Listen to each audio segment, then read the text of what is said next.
अगर मैं ये कहूँ कि एक बिगिनर भी इस ड्राइंग को बना सकता है, ये आउटपुट अचीव कर सकता है, तो आपको मानना ही पड़ेगा, क्योंकि मैंने पूरा वीडियो बनाया है इसका। एक एक स्टेप आप फॉलो कर लो और इसको आप जरूर बना सकते हो। सबसे पहले तो एक पेपर ले लेना है, थोड़ा थिक होना चाहिए। इसमें आपको एक हार्ट का शेप बनाना है और वो भी आधी आधी बनाने के बाद इसको फोल्ड करना है सेंटर से और इसको कट कर लेना है। मेक श्योर कि पीछे वाला भी कटना चाहिए बिल्कुल ही बराबर, जिससे आपका हार्ट का शेप जो है वो बिल्कुल ही बराबर रहेगा दोनों साइड से। तो ये हो गया कंप्लीट और इसको हम लोग अब ट्रेस करने वाले हैं एक और पेपर पे जिसपे हमें ड्रॉ करना है, और वो पेपर 150 GSM होना चाहिए। और इसको ट्रेस कर लेंगे अपनी ड्राइंग पेपर पे। 4B पेंसिल लेके रेडी हो जाओ, इसको ट्रेस कर लेंगे अपने पेपर पे और जो भी शेप आपको दिख रहा है आप बना सकते हो। अगर आप डायरेक्ट शेप बना सकते हो तो भी आप बना सकते हो। ये मैंने बिगिनर्स के लिए बताया, जो डायरेक्ट ड्रॉ नहीं कर सकते वो इस टेक्निक की हेल्प से बना सकते हैं। हार्ट के आउटलाइन को हमें डार्क करना है। अगर आपके पास कलर पेंसिल है या फिर चारकोल पेंसिल, उसका यूज करके इसको एक हार्ड आउटलाइन बना सकते हो। इसमें आपको मल्टीपल लाइंस नहीं बनाने हैं, ऑलरेडी रेफरेंस लाइन है उसके ऊपर आपको बना लेना है। सबसे पहले टॉप में उसको थोड़ा थिक बनाएंगे और यहाँ पे कुछ हाईलाइट है, हाईलाइट को हमें यहाँ पे स्पेयर करना है, मतलब उसको छोड़ देना है। तो यहाँ पे आप देख रहे हो कि एक एक जहाँ पे डार्क लाइन करना है, जहाँ पे हमें सेव करना है, वो लाइंस हम लोगों ने बना लिए हैं। इसके बाद हमें इसको डार्क करना है। जो पार्ट आपको दिख रहा है जहाँ पे आपको हाईलाइट देना है उसको पहले से ही प्रिजर्व कर लेंगे। प्रिजर्व करने के बाद जितने और भी हाईलाइट हैं उसको भी आउटलाइन बना लेंगे। कहाँ पे हमें शेडिंग करनी है, कहाँ पे मीडियम टोन रखना है, कहाँ पे लाइट टोन रखना है, सेम फॉलो कर लो जो मैं यहाँ पे कर रहा हूँ। इसके पहले भी मैंने एक हार्ट का शेप बनाया था इसके पहले वाले ट्यूटोरियल में, वो भी अगर आप बनाना चाहते हो तो आई बटन में आपको उसका लिंक मिल जाएगा, आप बना सकते हो। वो आर्ट वर्क मैंने बनाया था 2 मिनट के अंदर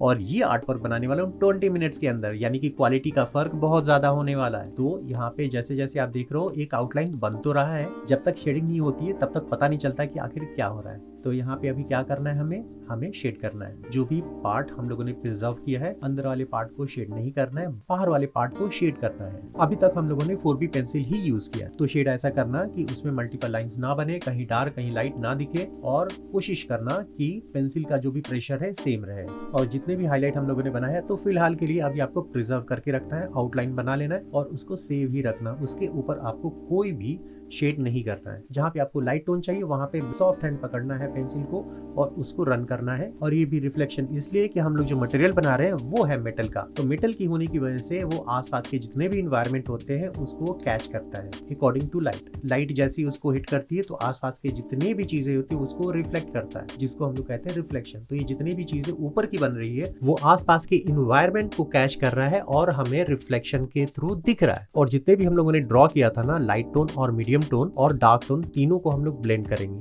पेपर स्टैम्प से। और जो भी आप ब्लेंड करोगे वो बिल्कुल ही सॉफ्ट एंड होना चाहिए। अगर डार्क जहाँ पे ज्यादा चाहिए तो वहाँ पे मल्टीपल टाइम्स हम लोग रन कर लेंगे, लेकिन जहाँ पे आपको लाइट टोन चाहिए वहाँ पे एक बार ही ब्लेंड करना है।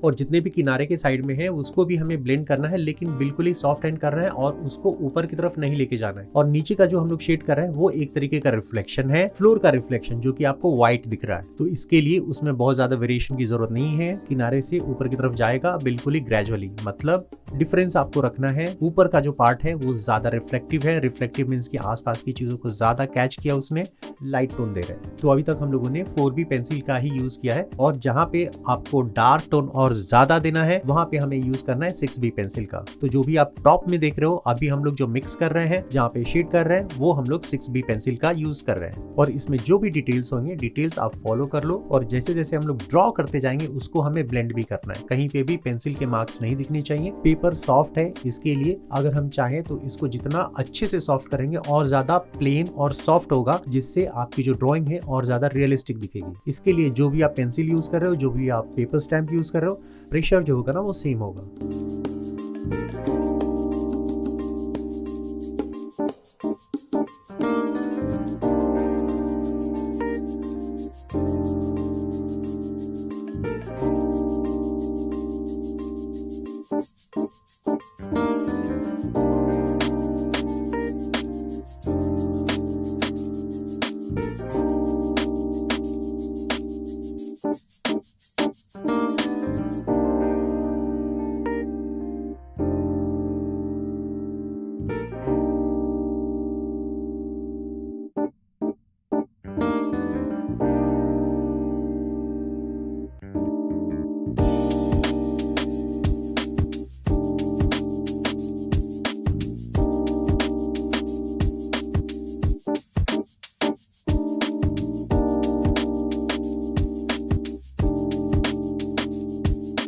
इसका पार्ट कंप्लीट हो जाने के बाद फिर से हम लोग इसका आउटलाइन बनाएंगे।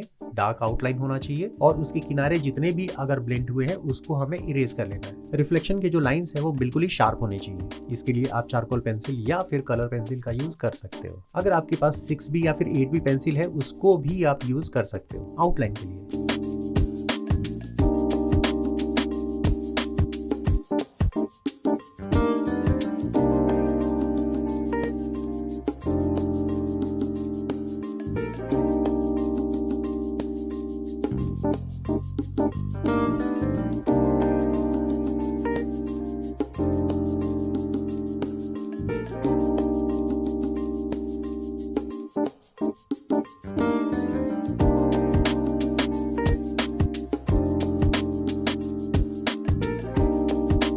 तो यहाँ पे हम लोगों ने कॉन्ट्रास्ट भी बना लिया है, फाइनल टच भी हो चुका है। अब बारी आ जाती है इसमें थोड़ा हाईलाइट देने के लिए, क्योंकि अभी तक हम लोगों ने शेड किया है, पहली बार हम लोग इरेजर का यूज कर रहे हैं। तो जितने भी रिफ्लेक्शन है उसको हमें और ज्यादा क्लीन रखना है। ये हो जाने के बाद अभी हमें बनाना है शैडो। लाइट जो है वो लेफ्ट साइड से आ रही है, राइट की तरफ जा रही है, जैसा हम लोगों ने अपने ऑब्जेक्ट में भी दिखाया है कि शैडो ज्यादा आपको राइट साइड में है। तो पेपर स्टैम्प से ही पूरा का पूरा शैडो हम लोग बना लेंगे। बिल्कुल ही सॉफ्ट बनाना है, हार्ड बनाने की जरूरत नहीं है। तो ये जो हमारा मेटल हार्ट है वो कंप्लीट हो चुका है। तो मैं आपसे एक्सपेक्ट कर रहा हूँ कि आप लोग ये वीडियो देखेंगे, बनाएंगे और इस व्हाट्सएप नंबर पे मुझे शेयर करेंगे। और इसके साथ साथ कमेंट बॉक्स में ये जरूर लिखना कि नेक्स्ट एपिसोड आपको कौन सा चाहिए। तो इंतजार रहेगा आपके कमेंट का। तब तक के लिए बाय, टेक केयर।